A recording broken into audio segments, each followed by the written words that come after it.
Nós vamos estar fazendo a oração para os irmãos, orando sobre os irmãos e ungindo-os, porque no segundo domingo do mês nós temos a unção do dizimista. E hoje não vai ser diferente. Capítulo 6 do Evangelho de Lucas, ele vai falar, e no versículo 6, vai falar a respeito da cura de um homem que tinha uma das mãos mirradas. E o texto, como os irmãos estão acompanhando, ele diz assim, versículo 6 do capítulo 6 do Evangelho de Lucas: E aconteceu também em outro sábado, que entrou na sinagoga e estava ensinando, e havia ali um homem que tinha a mão direita mirrada. E os escribas e fariseus atentavam nele se o curaria no sábado, para acharem de que o acusar. Mas ele, conhecendo bem os seus pensamentos, disse ao homem que tinha a mão mirrada: Levanta-te, fica em pé no meio. E levantando-se ele, ficou em pé. Então Jesus lhes disse: Uma coisa vos hei de perguntar: é lícito no sábado fazer bem ou fazer mal? Salvar a vida ou matar? E olhando para todos ao redor, disse ao homem que tinha a mão, segundo Lucas, direita, mirrada, atrofiada: Estende a mão. E ele assim o fez, e a mão lhe foi restituída, sã como a outra. O versículo 11 é assim: E ficaram cheios de furor, e uns com os outros conferenciavam sobre o que fariam a Jesus. Amém? Amém. Você pode se sentar, por gentileza? Se puder desocupar suas mãos, dá uma linda salva de palmas para o Senhor Jesus. Bem forte suas mãos. Glória a Deus, glória a Jesus. Irmãos, nós estamos diante de uma palavra de milagres. Por favor, nós estamos diante de uma palavra de cura. E olhando para os dias que nós estamos vivendo, muitas das vezes nós nos reunimos, muitas das vezes nós congregamos, mas a pergunta é: até que ponto nós acreditamos em milagres? Até que ponto? Porque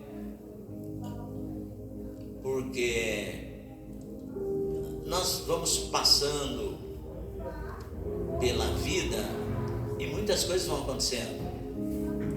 A igreja que nós estamos vivendo hoje deveria ser a mesma igreja que iniciou-se em Atos dos Apóstolos, no capítulo 2, com a descida do Espírito Santo, livro esse escrito pelo mesmo autor do terceiro evangelho. E essa igreja é a igreja ao qual Jesus disse a esse respeito, que ele estaria edificando-a sobre a confissão de Pedro. Ele disse assim: sobre esta pedra edificarei a minha igreja, e as portas do inferno não prevalecerão contra ela. Nós vemos que de Atos dos Apóstolos, que a igreja nasceu em Jerusalém, no ambiente judaico. O cristianismo teve as suas vertentes no judaísmo, mas muitos anos se passaram e nota-se que há uma enorme diferença. E hoje eu abro meu coração perante a congregação como pastor instituído por Deus. Porque quando você abre a Bíblia na carta do apóstolo Paulo aos Efésios, no capítulo 4, você vê que é Deus que dá pastores para a congregação. É o Senhor, aprove ao Senhor me empossar como pastor dessa congregação. E hoje no estudo bíblico da manhã, eu fico muito triste por saber o quanto as pessoas, eu falo no âmbito geral, eu não me refiro à igreja, templo pentecostal, conhecendo a Cristo só, mas isso é um sintoma que abrange todas as igrejas na face da terra. para que se cumpra Mateus capítulo 25, a respeito da parábola das 10 virgens, que todas adormeceram. Esse é o período que a igreja está enfrentando, a dormência. Mas nós que temos o Espírito Santo não podemos adormecer, porque nós estamos esperando o Senhor Jesus, que virá a qualquer momento. Mas infelizmente muitos estão dormindo. E hoje, na 13ª lição do estudo bíblico que nós tivemos aqui, eu roguei aos obreiros que estavam aqui comigo na manhã, o evangelista Fernando, o presbítero Wellington, diaconisa Tatiane, eu roguei que não se deem por vencido esse tema que eu ministrei a cerca de meia dúzia de pessoas, mais ou menos, na manhã. Porque eu acredito assim que o Senhor Jesus, ele se faz presente onde há 2 ou 3 reunidos no nome dele. Nisso eu creio. Mas quando se fala em termos de igreja, você observa que daqui por diante, a pergunta que não quer calar é: quando nós partirmos para a eternidade, que a nossa geração ela vai passar, se Jesus Cristo não vier nos dias dos nossos filhos, a pergunta é: que igreja eles vão estar vivendo nos seus dias, quando eu como pai, você como mãe não estiver mais aqui? Porque o tema que nós desenvolvemos hoje, para encerrar esse trimestre, é o poder tirânico da indústria cultural. E aí, quando você estuda esse tema, é muito forte. Isso me acendeu um alerta em relação aos pais com seus filhos na rede social, no entretenimento midiático. E você, dentro desse contexto universal chamado indústria cultural, você descobre que eu e você, como seres humanos, homens e mulheres, com o nosso caráter formado, com o nosso poder de discernimento já formado, e você descobre que você é apenas um produto, que você não é o sujeito, que você não é o soberano, você não tem o poder de escolha. Mas eu e você somos apenas massa de manobra. Eu, com meus 63 anos, descobri isso. Mas, por exemplo, o meu neto que está com 6, 7 anos, ele não sabe nada disso. O meu neto que vai nascer agora em novembro, o Mateus, ele não sabe nada disso. Eu, com 63 anos, eu descobri isso hoje. O cooperador Carlos estando presente. Mas tem muitos pais que não sabem. E a pergunta é: daqui a alguns dias, nós estamos avançando com essa questão da inteligência artificial. A pergunta é: daqui a alguns dias, nós vamos estar cultuando a Deus fisicamente? Do jeito que está esse avanço tecnológico, está se mudando muita coisa. Será que nos dias dos nossos filhos, quando eles estiverem já exercendo o ministério da palavra, louvando e engrandecendo o nome do Senhor, será que eles vão estar servindo a Deus no tempo como eu e você estamos? Será que vai ser? Mas é a nossa responsabilidade como pai e mãe, relacionando-nos com os nossos filhos a respeito do poder, da influência das redes sociais na vida dos nossos filhos, das nossas crianças. Então é muito importante que os pais, eu quero trazer isso. Falei para a missionária Emi que nós vamos pegar um novo material. Só que antes de nós pegarmos um novo material e distribuir para a igreja, aí eu preciso conversar com a igreja. Eu falei para o presbítero Wellington, para o evangelista Fernando, que discorram esse tema. Que você, pai e mãe, participe junto com a sua família dos estudos bíblicos produzidos pela nossa igreja, e que tragam seus filhos para os estudos bíblicos domingo de manhã, porque, paz, meus irmãos, a pergunta que não quer calar é: se eu não tiver tempo de trazer os meus filhos para estudar a palavra de Deus com os meus filhos um domingo de manhã, porque domingo não é meu, domingo é o dia do Senhor. eu vou precisar arrumar tempo para correr atrás dos meus filhos em outras circunstâncias. Não se engane. Quanto tempo os nossos filhos passam na escola secular? Quantas horas eles têm de aula por dia, semana, mês e ano? E quantas horas os nossos filhos passam dentro das nossas igrejas aprendendo a palavra de Deus? O tempo na igreja é mínimo. Então, se as coisas seculares estão sobrepujando, não se engane, pessoal. O tempo que nós não dispomos para os nossos filhos em ensiná-los no caminho do Senhor, segundo Provérbios 22:6, vai nos custar muito caro lá na frente. Então prestem muita atenção, porque a igreja que nasceu em Atos dos Apóstolos para as igrejas dos dias atuais estão muito diferentes. Então, e às vezes eu até falo de milagres, mas até que ponto eu acredito em milagre?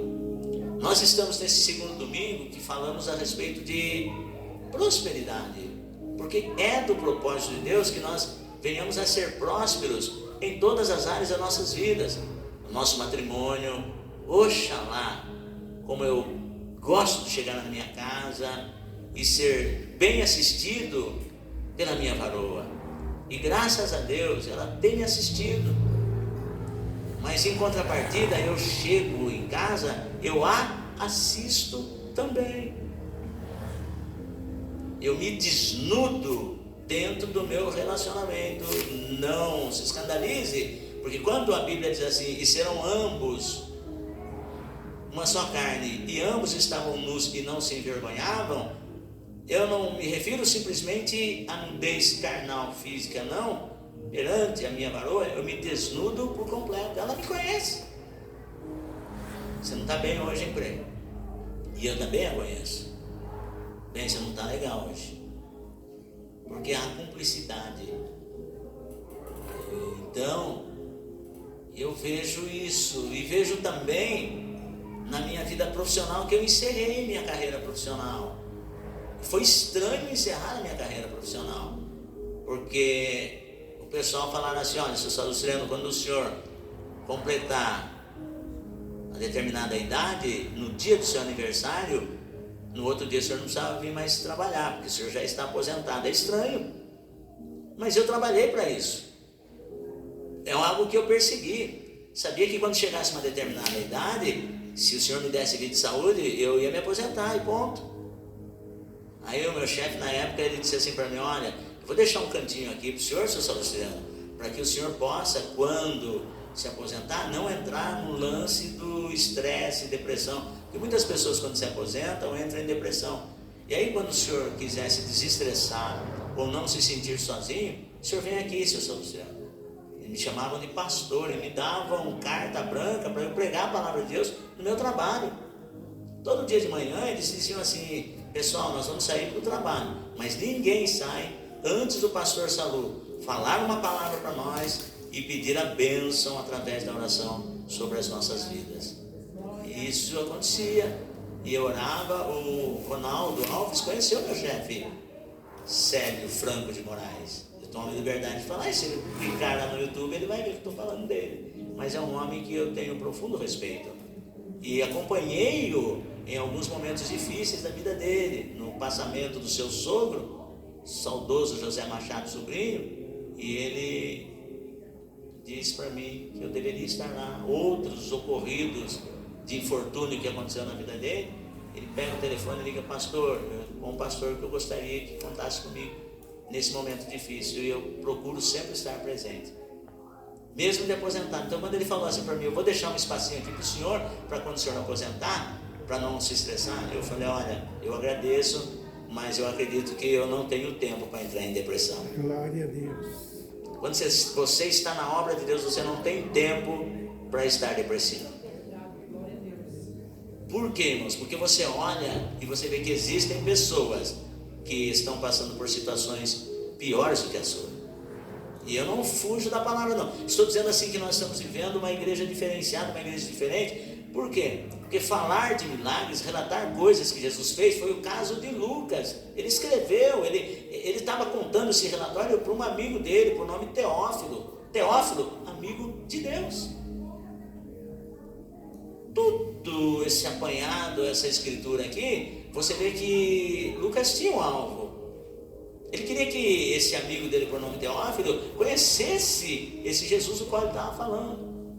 E ele foi pesquisar na íntegra, na sua totalidade, com pessoas que andaram com Jesus, aqueles que depois se transformaram em ministros da palavra. E um dos fatos é o caso desse homem com uma das mãos atrofiada. E você vê esse texto que o Espírito de Deus me direcionou para que nós pudéssemos analisar do ponto de vista clínico, médico, como Lucas era.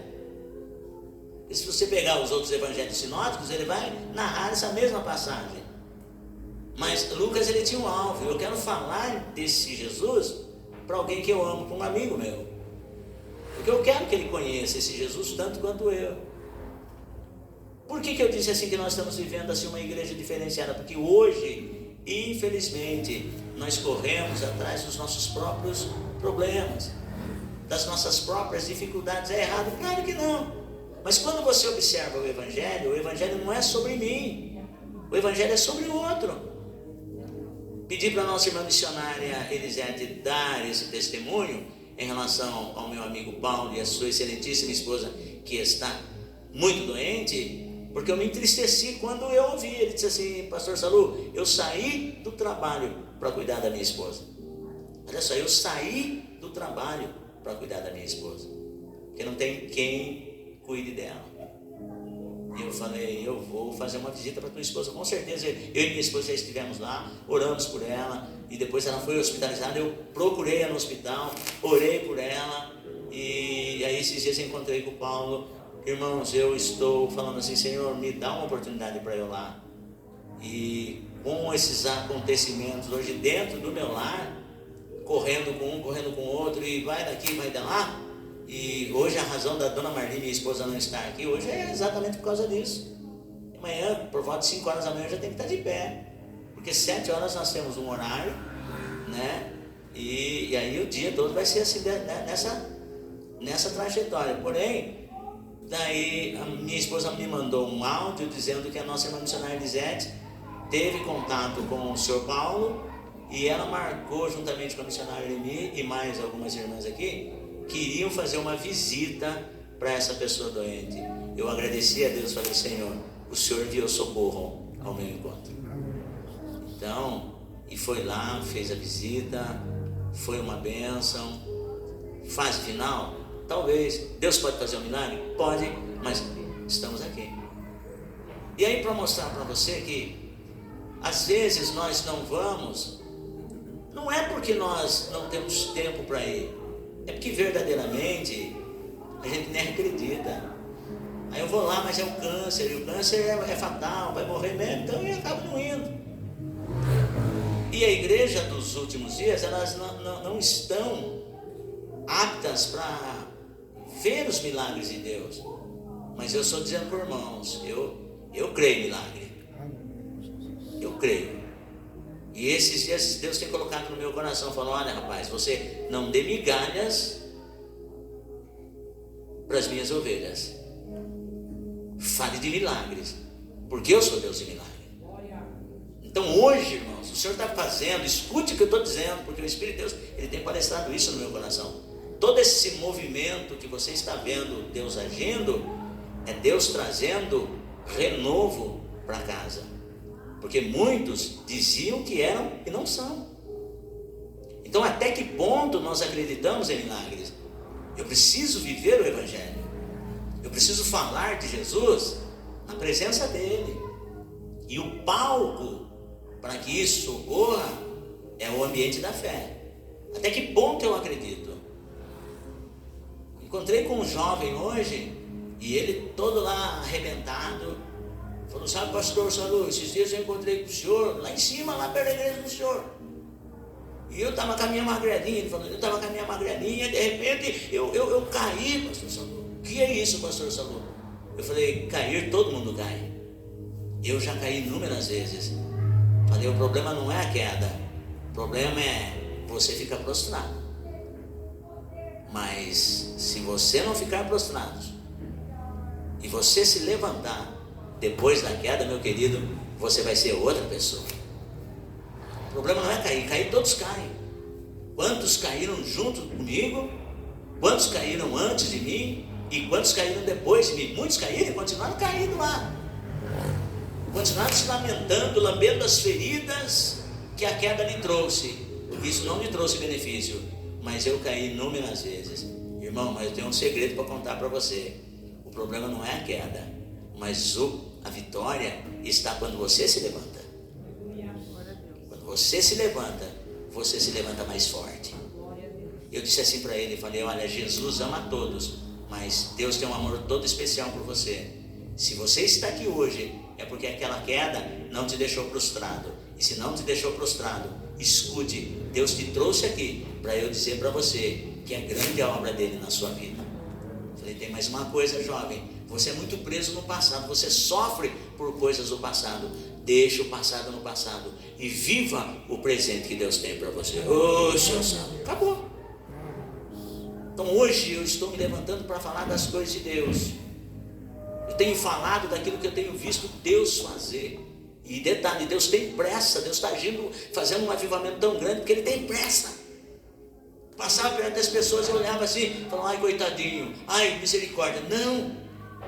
Falei, você acredita que Deus pode mudar a sua vida? Eu acredito. Falei, então coloque-se de pé, porque Deus vai fazer um milagre na sua vida. Agora escute, até que ponto você acredita? Porque se você realmente acredita, a partir de hoje a sua história vai mudar. O seu jeito de cultuar a Deus vai mudar. Você vai procurar por pessoas que estão enfermas.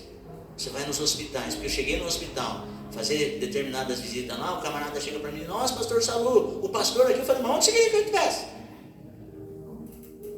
Aonde você queria que eu estivesse?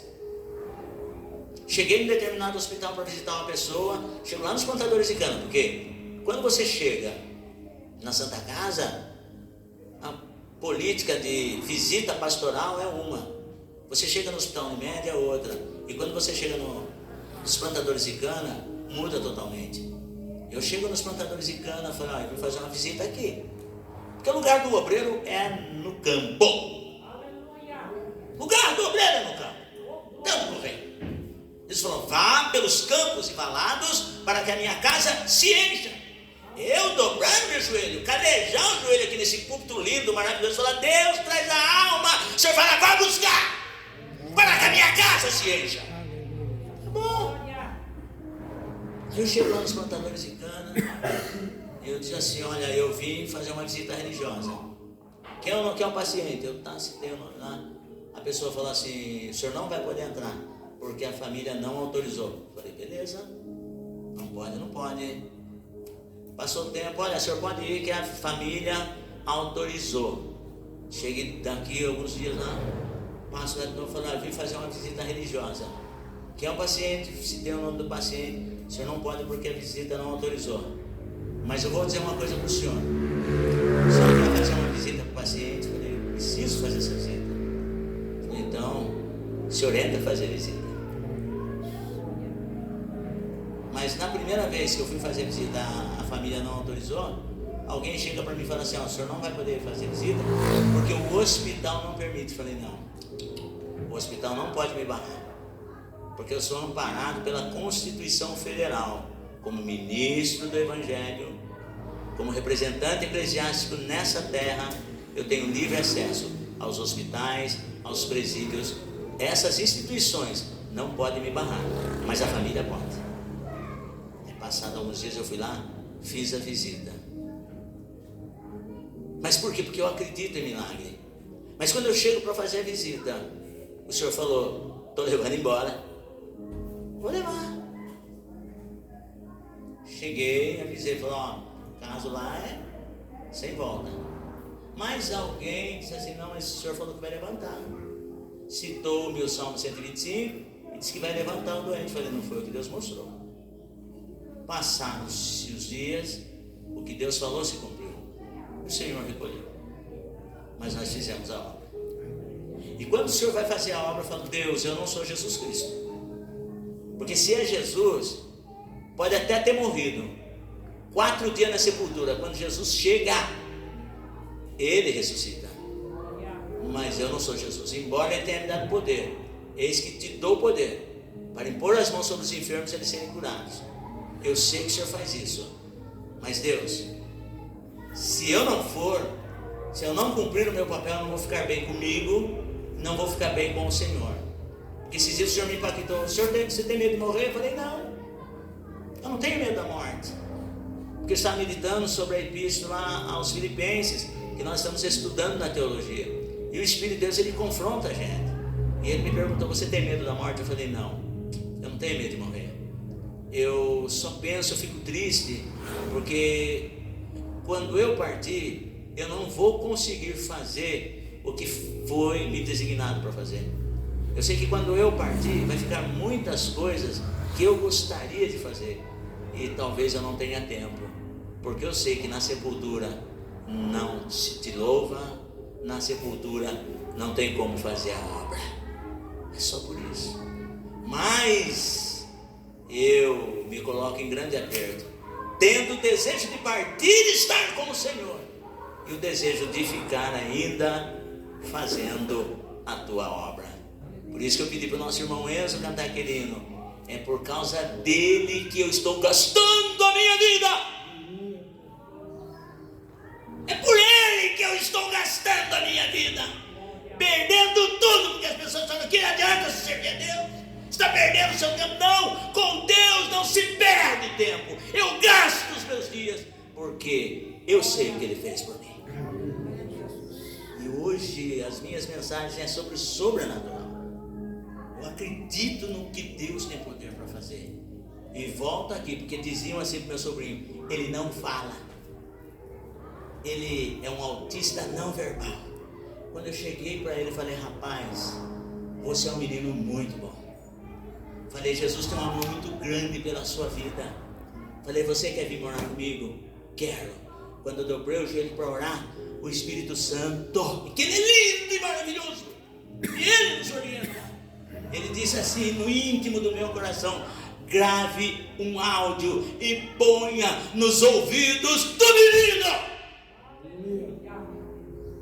Grave um áudio e ponha nos ouvidos do menino. Eu no quarto, Rodrigo na sala, Dona Marli na cozinha, e eu, oi Rodrigo, e Rodrigo na sala. Bom dia, tudo bem? Vamos contar até 10. E ele não falava. Como que é o seu nome? Você vai dizer, eu me chamo Rodrigo. Gravei o áudio, cheguei lá na sala e falei, Rodrigo, o tio vai colocar esse áudio para você ouvir. Eu quero que você escute, tá bom?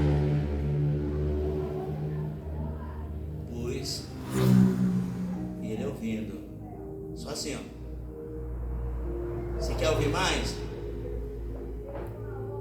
Falei, daí? Eu me chamo Rodrigo. Glória a Deus. Você pode aplaudir o nome do Senhor. Eu acredito em nada. O Senhor disse assim, estou eu fazendo uma grande obra, colocando em evidência aqueles que dizem que são e não são. Porque uma coisa é você falar, outra coisa é você ter propriedade. Aqui no texto, você vê como que as coisas mudam. Você olha para esse homem aqui e você vê algo antes. O que era a vida dele, a sua família? Talvez era um profissional de mão cheia, na construção civil, no serviço de mecânica. Lucas não fala isso.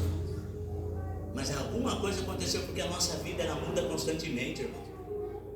Então por isso que nós não podemos nos assegurarmos, porque eu estou aqui, esses tempos atrás eu ouvi um irmão falando assim, olha, eu trabalhei 15, 20 anos numa determinada empresa, eu achava que eu ia me aposentar lá, mas de repente deu um vento, mudou toda a minha trajetória, porque nós vivemos situações instáveis, e esse homem, ele tinha um poder aquisitivo, tinha um padrão confortável com a sua família, mas talvez de repente um acidente, sei lá, de repente esmagou a sua mão, ele ficou com a sua mão atrofiada. Talvez ele procurasse os melhores ortopedistas, talvez a empresa pagou para ele os melhores ortopedistas, e os médicos uma a uma diziam assim: olha, o seu caso é irreversível, esmagou seus tendões e não sei o que, e daí para pior, o senhor não vai poder mais trabalhar. Eu falei que quando eu estava em vias de aposentadoria, pessoas diriam que eu ia entrar em depressão, e eu disse assim: o pastor, irmãos, não é que nós somos super-homens, é que nós olhamos para situações e vemos que se a minha situação está terrível, a mim, que fui posto como pregador do Evangelho, que creio no poder de Deus, eu passo por situações que muitas das vezes querem me tomar em desespero, mas não tomam porque eu sei em quem eu tenho crido. Imagine as pessoas que vêm para a casa do Senhor em busca de uma resposta. Falam: não, Senhor, eu creio. Muitas das vezes eu tomo o púlpito para pregar, e a mensagem que eu vou ministrar é sobre milagre. Eu estou precisando de milagre. Eu falo: Deus, não faz isso comigo não. O Senhor quer que eu fale sobre milagre, a maior situação que eu estou vivendo. E o Senhor diz assim para mim: o que você vai fazer? Eu, não, eu vou pregar, porque eu sei que milagre é a tua especialidade. E Deus faz. Eu não deixo que uma situação adversa venha me impedir de exercer o meu ministério pastoral. Não posso impedir isso, mas eu creio. Aí você olha aí quando eu falar assim: o senhor vai aposentar, você vai entrar? Não entrei em depressão, porque eu sei que a dor minha é grande, mas existem pessoas passando por situações piores do que a minha. Vejo que a situação de Dona Marli é difícil, mas hoje ela tem um marido que apacenta o rebanho, mas tem muitas mulheres que estão dentro da casa do Senhor, cujos maridos não querem saber do Deus que elas servem. E aí, perceba como são as coisas. Não tem o que fazer, sua situação é irreversível, o Senhor vai daí para pior. Mas todas as vezes que aquele homem estava na sinagoga, eu acredito comigo, ele tinha uma esperança, que um dia Jesus ia entrar naquela sinagoga, e a situação dele ia mudar. Passava um dia, passava 2 dias, e aquele homem, ele não vem, e ninguém podia fazer nada por ele. Mas um dia, pela uma das portas daquela sinagoga, entra Jesus, e aquele homem estava lá.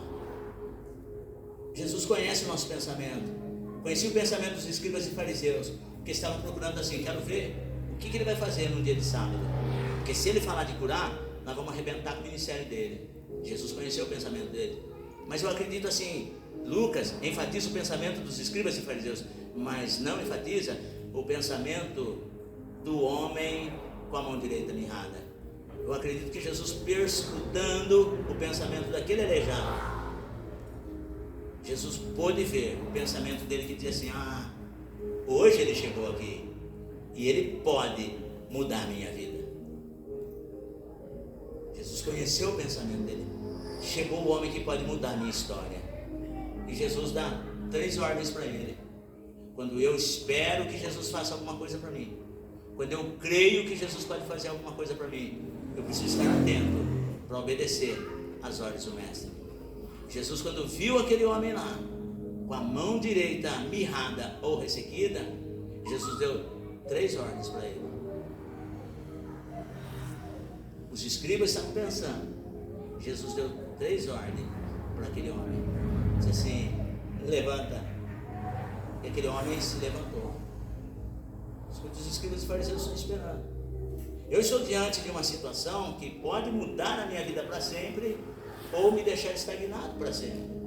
Depende da minha atitude em relação à palavra de Deus. E nessa noite, eu não sei o teu problema, não sei a tua dificuldade, mas o Senhor ele te dá uma ordem. Eu não sei em que área a sua mão está mirrada, porque mão é sinônimo de ação. Mudou-se algum padrão na sua vida? Eu não sei, desse homem mudou. Ele tratava a família dele muito bem, mas quando ele passou por esse processo, o padrão dele caiu. Talvez passou a viver de miséria, talvez passou a viver de esmola. Os filhos não podiam mais estudar no colégio bom, se assim o faziam. A suma de tudo isso, o padrão dele caiu. Agora ele passou a ser dependente, agora ele passou por humilhação. Mas ele estava na sinagoga e ele esperava que um dia Jesus entrava lá. Era sábado, ninguém esperava, mas Jesus chegou. O que Deus está dizendo é que mesmo quando muitos não esperam, Jesus chega e vem de encontro com você. E aí, você quer que essa situação mude? É tempo de prosperidade. Deus quer prosperar você no casamento, Deus quer prosperar você na sua vida profissional, Deus quer prosperar você na sua vida eclesiástica, em todas as áreas. Deus quer que você seja próspero. Mas escute, a primeira ordem que Jesus deu para ele, serve para mim e para você: levanta-te. Esse levantar-se significa disposição. Porque Deus não vai trabalhar com ninguém assentado e deitado. Não, a primeira coisa que Deus fala é: levanta-te. Falou isso para Josué. Josué tinha perdido seu líder maior, Moisés. Ele estava sentado, desanimado. E o Senhor dizia assim: levanta-te, pois agora, e passa esse Jordão. Quando Deus quer fazer uma grande obra na vida do homem, da mulher e do jovem, a primeira ordem é: levanta-te. Deus te dá nessa noite disposição para você se levantar. Só que a ordem, essa é a primeira. E a Bíblia diz que o homem se levantou. E aí o Senhor Jesus vem com a segunda ordem, que essa ordem é para mim e para você. 29 anos se passaram. Muitas pessoas ficaram lá atrás. No início da minha conversão, se batizaram no rio Piracicaba. O meu batismo no rio. O problema não é aonde você é batizado, mas o que é que você faz depois da cerimônia do batismo.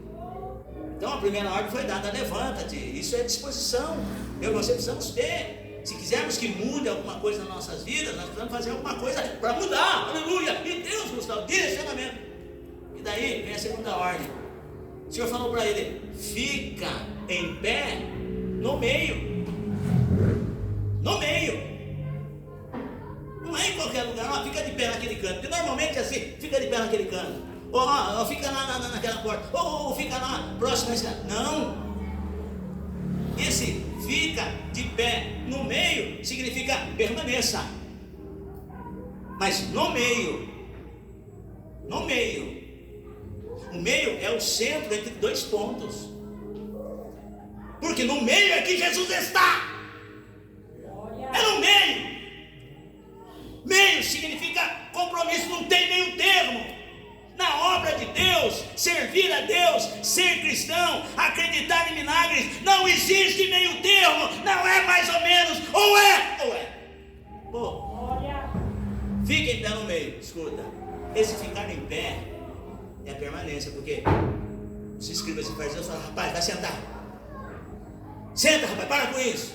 Existem circunstâncias, existem situações que quer te forçar a ficar sentado ou deitado. Não. Mas Jesus, Ele manda você permanecer de pé, aconteça o que acontecer. E outra, no meio. É no meio. Esse negócio de ficar na beirada, não. É no meio. Você tem que estar no meio. Isso se chama posicionamento. Você está na posição que o Senhor te chamou. Não se desloque, permaneça no meio, porque algo grande vai acontecer, mas fica no meio. Situações existem que querem que você se sente. Rapaz, senta aí. Pare. Não. Não, Ele me mandou ficar de pé e eu estou de pé. Fica de pé e no meio. E a terceira ordem, olha só. Aí Jesus vem e falou: estende a mão. Porque pense, mãos é sinônimo de ação. É com as mãos levantadas sem ir nem contendo que nós oramos, que nós adoramos, que nós entregamos a nossa oferta, que nós abençoamos os nossos irmãos. Imagine o quadro desse moço. Quando ele ia orar, ele só levantava a mão esquerda, a direita ele escondia. Quando ele ia trazer a oferta, ele procurava esconder a mão mirrada. Por quê? Porque ele era visto, ele era rotulado como o aleijadinho. Aquele lá, o aleijado, ele perdeu a identidade. O aleijado, e agora não. Jesus falou: estende a mão. E ele estendeu. Porque o estender a mão é sinônimo de ação ao sobrenatural de Deus na sua vida e na vida das pessoas que estão próximas a você. Então nessa noite, a prosperidade de Deus vem, porque se em alguma área da sua vida a sua mão estava mirrada, impedindo a prosperidade de Deus, nessa noite esse mal foi repreendido. Se você crê, diz amém. Amém. Mas as 3 ordens desse homem é para mim e para você. Levanta, esteja disposto, esteja disposto. Os nossos cultos são quinta, sábado e domingo. Demonstre isso. eu quero estar. Faça como a nossa irmã missionária Elisete. Eu saio de lá do Parque Orlando, eu venho aqui, vou fazer visita e faço isso e faço aquilo. Esteja disposto, esteja disposta e Deus vai fazer a obra. Detalhe, esteja na posição que Deus se colocou e permaneça de pé. Aconteça o que acontecer, porque Deus vai fazer. Ainda não terminamos 2025. Deus tem coisas para fazer na sua vida e Ele vai fazer, e o nome do Senhor vai ser glorificado. Acredite em milagre. E terceiro, estenda a mão. Estenda a mão e você vai ver o que Deus vai fazer. O Senhor só fala: estenda a sua mão e deixa que o resto eu faço, e a obra de Deus vai ser completa na sua vida. Quantos creem? Digo amém? Amém. Passei um pouquinho porque passamos por algumas oportunidades, mas eu quero que vocês coloquem de pé. Eu vou orar por você e já quero que imediatamente, ao término da minha oração, que você